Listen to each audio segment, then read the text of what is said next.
Hello and welcome. My name is Carsten Lützen. I'm an agile coach and a facilitator, scrum master, whatever we call it. Today I will talk about minimum viable product, which is or MVP, an acronym that I guess most of you are familiar with. It has been quite a hyped term or word or abbreviation for quite some years, but I'll give my view on it in just 10 seconds from now. But if you like these videos, please consider subscribing and sharing. That would be super awesome. To me, minimum viable product, the fundamental idea is awesome. I guess many of you have seen Henrik Nieberg's classic example with first we construct, or if we are to go from A to B, then if we are doing MVP wrong, then we start out by making the wheels for a car and then we slowly build, but we do not have a car until the very end. Whereas if the user need, the underlying user need is actually getting from A to B, then maybe start out by constructing a skateboard. And from the skateboard, oh, it's too difficult to steer, then put on some steering mechanism and then we have a scooter. And from the scooter we can make it to a bicycle and so on. So we iteratively refine this. And that is the classic example of MVP, and it's super easy to understand. The problem is when we then meet reality, at least to my experience, I have seen quite a lot of stuff and things being labeled MVP, which was not MVP. To me, in many instances, and also when I talk to people, minimum viable product is quite overloaded and or watered out. And the reason why this happens is because perspective matters. And I don't think we talk enough about that when we're talking about MVP.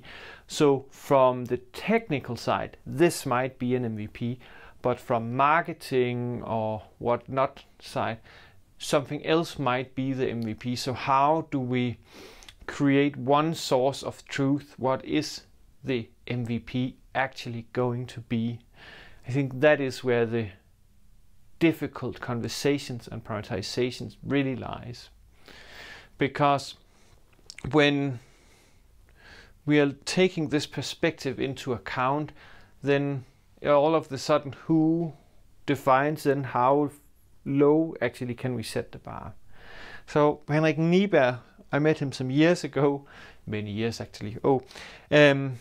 He used this earliest testable prototype, earliest usable prototype, and earliest lovable prototype to try and break free of this, what is a minimum viable product.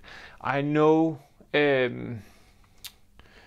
Coburn has his elephant carpaccio exercise.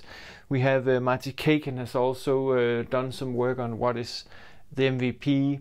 But I like to, at least for starters, talk about this. So what is the earliest testable prototype we can have? That can be, in some instances, just paper.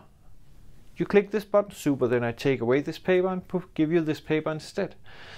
Here we can already start to validate some of our assumptions before we start building it.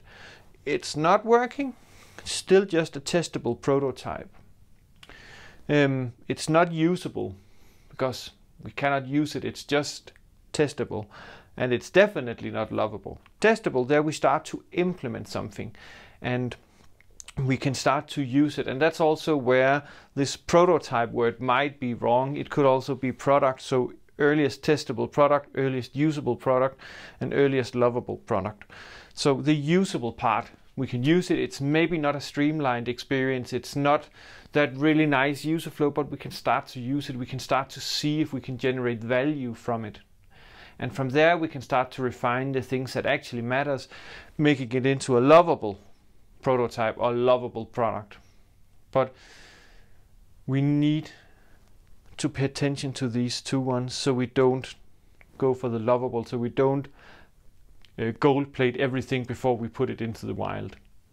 And that is what I sometimes this being dubbed the minimum viable product, where it is not. I'm hoping that some of you will share some of your experiences with working with this minimum viable product idea, and how have you gone about it, story maps, whatnot, to figure out what could a potential MVP look like. That's it. I hope that if you have comments, questions, ideas, or feedback to these videos, that you will either write them in a comment or send them in a message to me. That would be super awesome.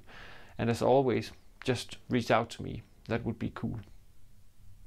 Have a super awesome day.